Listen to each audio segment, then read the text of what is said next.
अच्छा जी, अभी हम पहले बात कर रहे थे स्ट्रेट एंगल की, ठीक है। तो स्ट्रेट एंगल हमने कहा कि जी आप ये देखें, ये एक रे है जो जीरो की तरफ जा रही है और दूसरी रे इसके ऑपोजिट डायरेक्शन में जा रही है। तो जो एंगल जीरो से लेके ऑल द वे बिल्कुल इसकी सीधी लाइन के साथ बताया जाता है, उसको कहते हैं स्ट्रेट एंगल, ठीक है, स्ट्रेट एंगल। इसके बाद हम कुछ और एंगल्स पढ़ेंगे, ठीक है, वो मैं इसको मिटाता हूँ और आगे चलते हैं।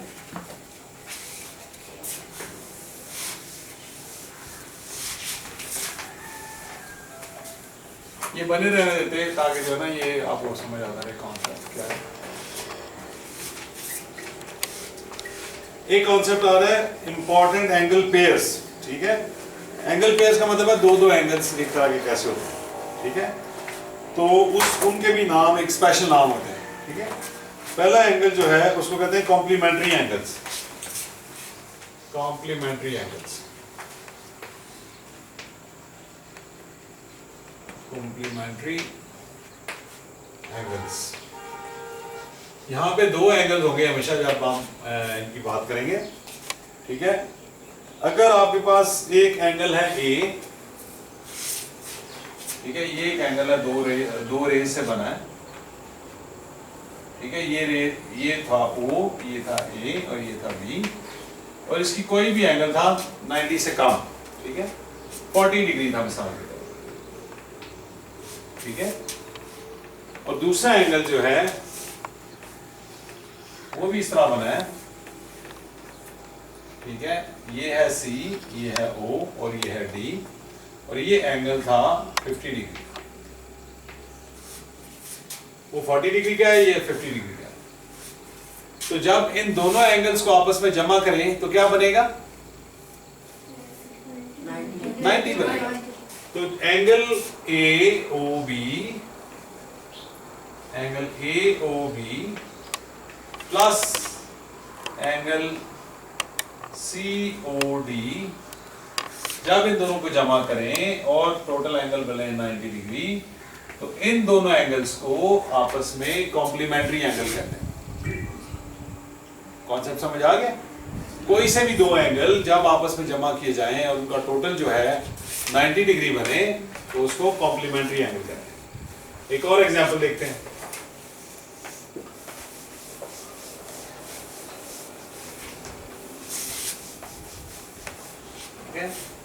ये है एंगल हमारे पास AOB, ये है 20 डिग्री,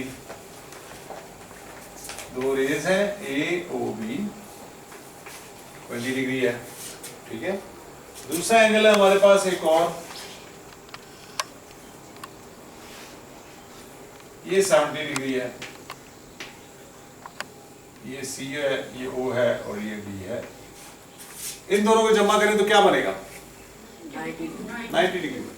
तो हम कहेंगे कि एंगल AOB और एंगल DOC ये दोनों जो है कॉम्प्लीमेंट्री एंगल है, ठीक है।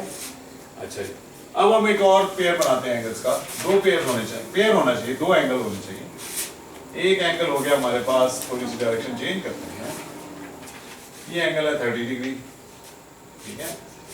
और ये दूसरा एंगल है हमारे पास 40 डिग्री। अब इनका टोटल क्या बन रहा है? तो ये कॉम्प्लीमेंट्री एंगल नहीं है। बात समझ आ गई? ये कॉम्प्लीमेंट्री एंगल होने के लिए शर्त यह है कि इन दोनों एंगल्स को आपस में जमा करें तो जवाब 90 है।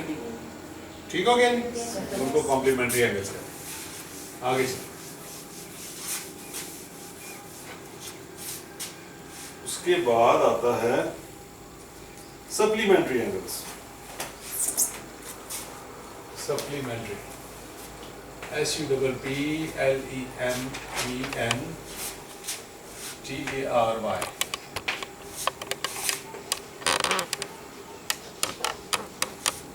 ये वर्ड है सप्लीमेंट्री एंगल्स। क्या है? Supplementary angles. यहां पे जब दो एंगल्स कोई से होंगे, उनको जमा करेंगे तो उनका सम 180 बनेगा, तो वो दोनों सप्लीमेंट्री एंगल कहलाएंगे। ये एंगल है आपके पास AOB, ये है 50 डिग्री, और दूसरा एंगल है आपके पास एक और, यहां पे ये जोड़ लें,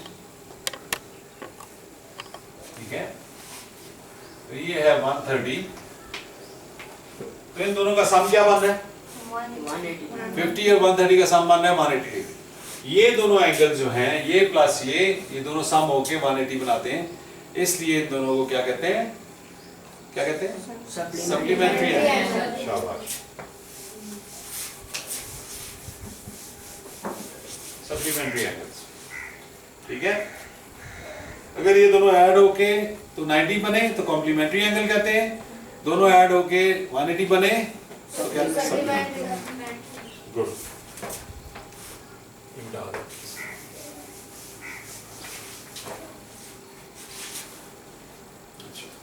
फिर एक वर्ड आ जाता है adjacent angles. Adjacent angles, ADJECENT, adjacent angles.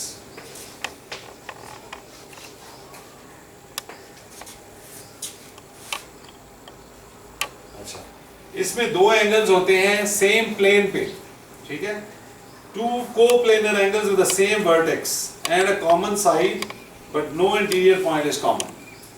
दो कोप्लेनर का मतलब है सेम प्लेन पे, सेम दीवार पे, ये प्लेन है, ये सीधी फ्लैट सरफेस है, ये सेम प्लेन है, ठीक है। तो दोनों एंगल्स को इसी प्लेन पे होना चाहिए। ये देखें, ये ब्लैक बोर्ड जो है ये सेम प्लेन पे है, ये सेम दीवार पे है, ठीक है, फ्लैट है बिल्कुल। तो हमने एक एंगल बनाया यू करके,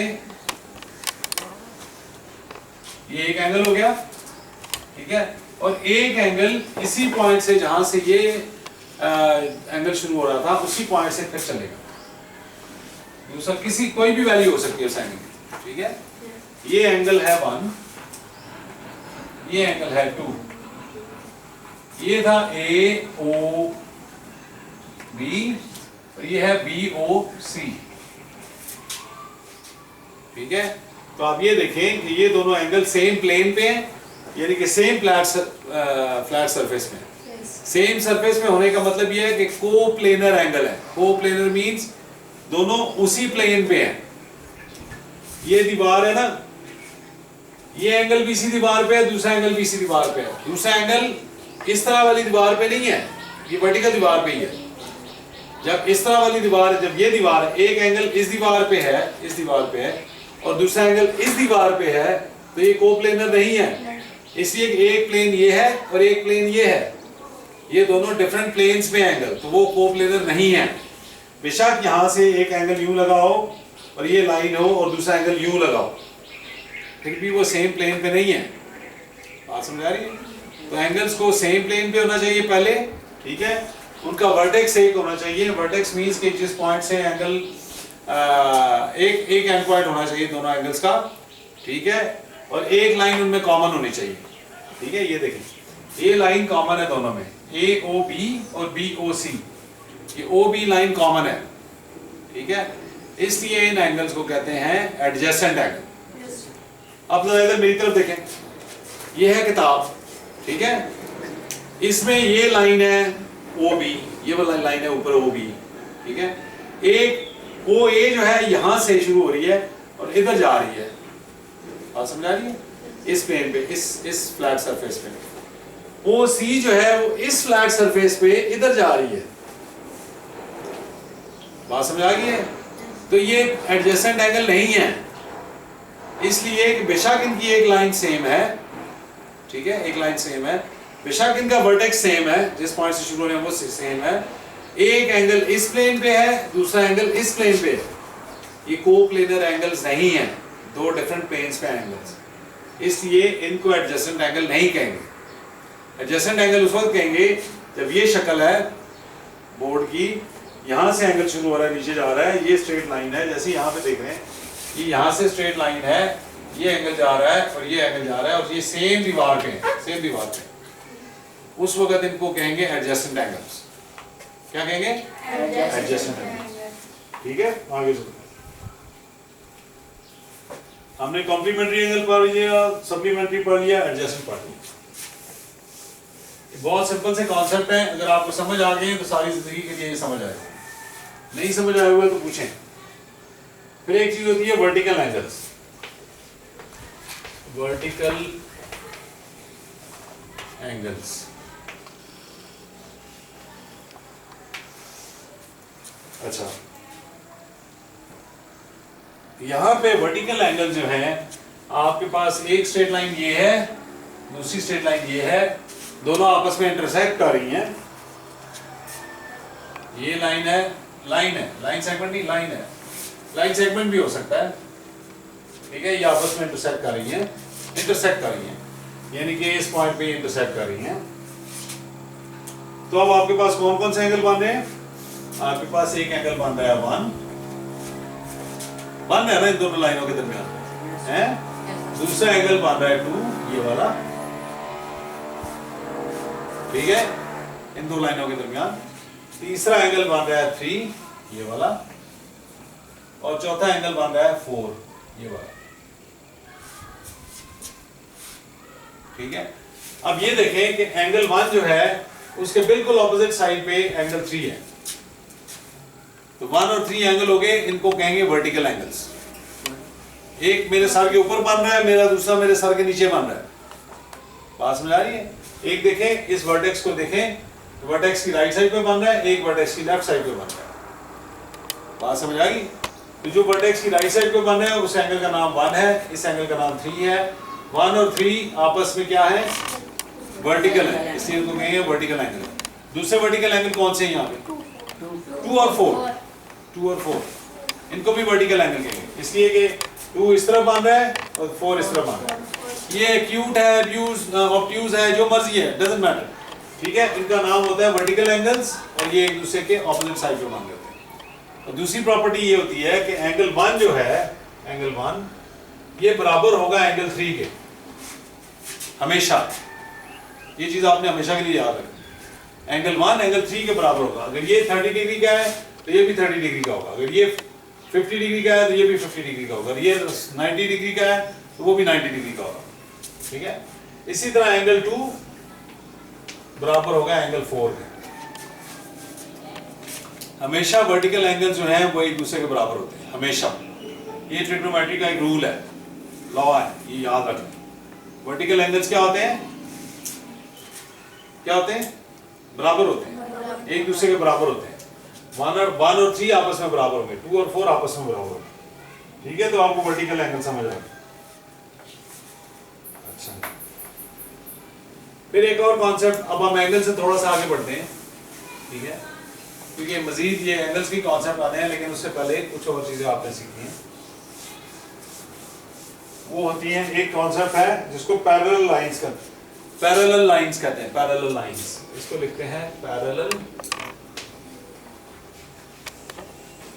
लाइंस। अच्छा, ये लाइनें वो होती हैं, एक से ज्यादा लाइनें होती हैं, ठीक है, जो एक ही डायरेक्शन में जा रही होती हैं और उनका आपस का फासला बराबर होता है। ये लाइन जा रही है इस तरह, ठीक है, और दूसरी लाइन जा रही है इस तरह, ये भी इसी डायरेक्शन में जा रही है, ठीक है। इसको हम लाइन नंबर 1 कह देते हैं, इसको लाइन नंबर 2 कह देते हैं। ये पैरेलल उस वक्त कहलाएंगी जिस वक्त इनका आपस का फासला, ये और ये दोनों के दरमियान का फासला हर जगह पे बराबर होगा। चाहे ये दुनिया के इस कोने से चले और दुनिया के दूसरे कोने पे पहुंच जाए, दोनों लाइनें इकट्ठी, दोनों का आपस का फासला बराबर होना चाहिए। अगर ये 1 किलोमीटर का फासला है दोनों के दरमियान में, ठीक है, तो पूरी दुनिया फैलाएं, इन दोनों के दरमियान में 1 किलोमीटर का फासला रहेगा। बात समझ आ गई? तो उन लाइनों को कहते हैं पैरेलल लाइंस। पैरेलल लाइंस वो होती हैं जिनके दरमियान का फासला हमेशा सेम रहता है। The lines which have the same distance between them throughout their length, जितनी मर्जी लंबी है, यहाँ से लेके शुरू होकर उधर तक खत्म हो रही है, इधर से लेके दुनिया के दूसरे कोने तक जा रही है, आसमान तक जा रही है, दोनों लाइनों का आपस में फासला जो है ना वो बराबर है। यानी कि मैं ये चल रहा हूँ इस लाइन पे और ये मेरे साथ दूसरी लाइन पे चल रहा है और हमारे दरमियान 2 मीटर का फासला है, तो ये 2 मीटर का फासला सारे, चाहे हम कायनात के दूसरे कोने में पहुंच जाए, वो फिर भी 2 मीटर का फासला रहेगा। बात समझ आ रही है? उन लाइंस को कहते हैं पैरेलल लाइन। समझ आ गई पैरेलल लाइन क्या होती है?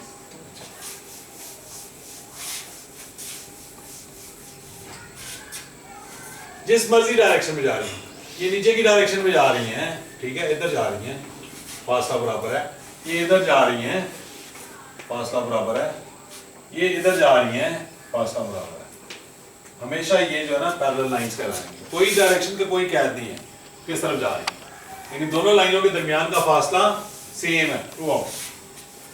ठीक है जी, कभी भी ये फासला कम ज्यादा नहीं होता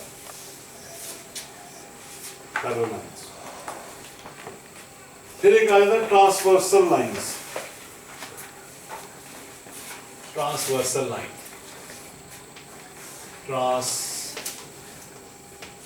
transversal.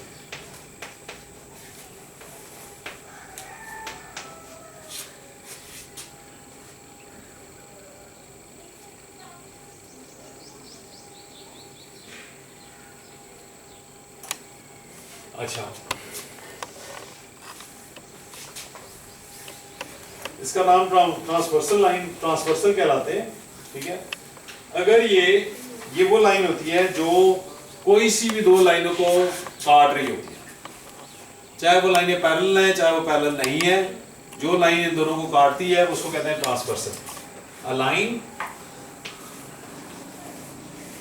That intersects two lines,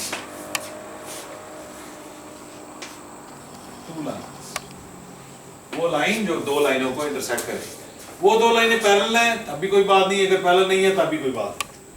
मिसाल के तौर पे ये एक लाइन जा रही है, ये पैरेलल लाइंस हैं, ठीक है, इधर जा रही है इधर जा रही है, दो लाइनें हैं, इनके नाम है लाइन 1 और लाइन 2। और एक तीसरी लाइन हम लेते हैं, ठीक है, इस तीसरी लाइन को हम ऐसे ड्रॉ करते हैं कि ये इन दोनों लाइनों को इंटरसेक्ट करती है। ये देखिए, ये लाइन 3 है, लाइन 3, और तीसरी लाइन हमने ड्रॉ की किसी एंगल पे जो इन दोनों को इंटरसेक्ट करती है। तो ये जो तीसरी लाइन है इसका नाम है ट्रांसवर्सल, इसको कहेंगे ट्रांसवर्सल।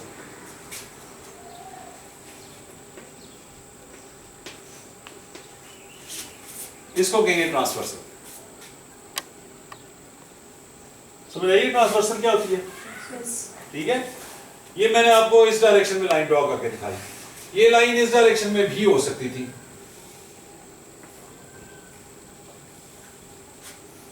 इस डायरेक्शन में भी हो सकती थी, फिर भी ये ट्रांसवर्सल कहलाएगी। बात समझ आ गई है? तो ये तीसरी लाइन है जो दो लाइनों को इंटरसेक्ट करती है, दोनों लाइनों को इंटरसेक्ट करती है, उसको ट्रांसवर्सल कहते हैं।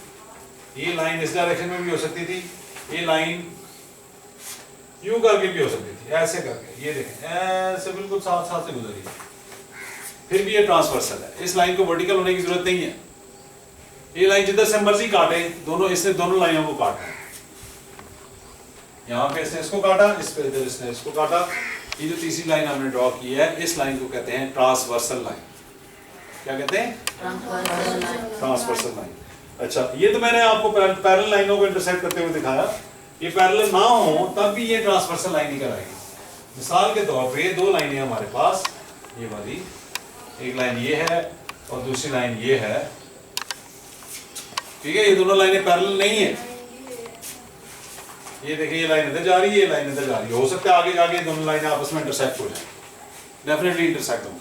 हमने एक तीसरी लाइन ड्रॉ की ऐसे करके, ये लाइन भी ट्रांसवर्सल लाइन कहलाएगी।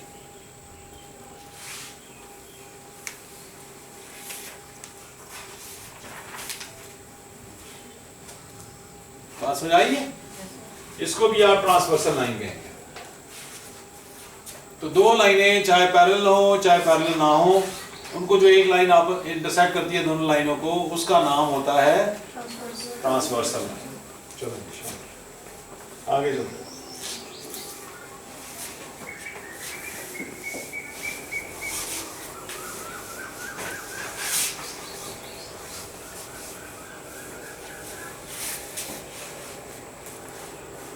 फिर एक चीज आ जाती है जिसको कहते हैं इंटीरियर एंगल्स और exterior angles. Interior and exterior angles, and exterior.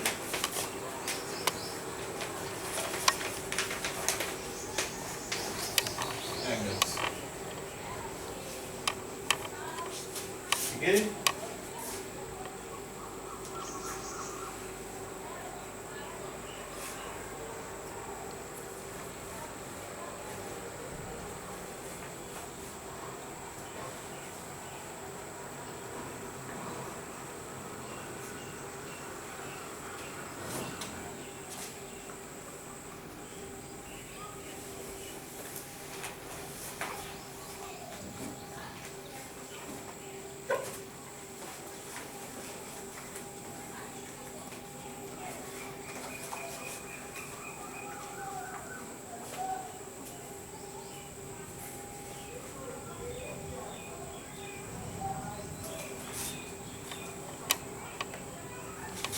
अच्छा अब इसमें सिचुएशन ये है कि पैरेलल लाइनें होनी चाहिए यहाँ पे दो, ये एक पैरेलल लाइन है, दूसरी ये पैरेलल लाइन है, पैरेलल लाइन होनी चाहिए, ठीक है, पैरेलल कंडीशन ये है, पैरेलल होनी चाहिए। ये लाइन है आपके पास पी क्यू, तो ये है आर एस,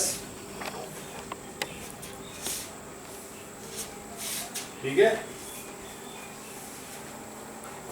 तो हम एक ट्रांसवर्सल लाइन ड्रॉ करेंगे ए बी, ये हमने ट्रांसवर्सल ड्रॉ की जो दोनों को काट रही है, ए बी, ठीक है। तो अब इन लाइनों के अंदर के जो एंगल्स हैं उनको आप कहते हैं इंटीरियर एंगल। एक एंगल है ये, ठीक है, और दूसरा एंगल है ये। इस एंगल का नाम आप रख दें 1 और इसका एंगल का नाम रख दें 2। ये दोनों लाइनों के अंदर की तरफ के हैं, ठीक है। फिर इधर भी अंदर की तरफ एंगल है, एक हो गया ये 3 और ये एंगल हो गया 4। हम इन एंगल का नाम ABCD भी रख सकते थे, हम इसका एंगल का नाम 1 2 3 भी रख सकते थे, 1 2 3 4 हमने सिर्फ नाम रखे। अब ये जो अंदर वाले एंगल हैं, दोनों पैरेलल लाइंस बाहर की तरफ हैं और एंगल अंदर की तरफ हैं, इनको कहते हैं इंटीरियर एंगल्स, अंदर वाले एंगल्स। क्या कहते हैं? अंदर वाले एंगल्स। जो एंगल बाहर वाले हैं उनको कहते हैं एक्सटीरियर एंगल्स। मिसाल के तौर पे ये एंगल जो है ये 5 है और ये 6 है और ये 7 है और ये 8 है, तो एंगल 5 6 7 8 जो है पैरेलल लाइन से बाहर पड़े हुए हैं, समझ आइए। इनको कहेंगे एक्सटीरियर एंगल। अंदर वाले एंगल्स को कहेंगे इंटीरियर एंगल्स। जो लाइनों के अंदर हैं उनको कहेंगे इंटीरियर एंगल और जो बाहर की तरफ है उसको कहेंगे एक्सटीरियर एंगल।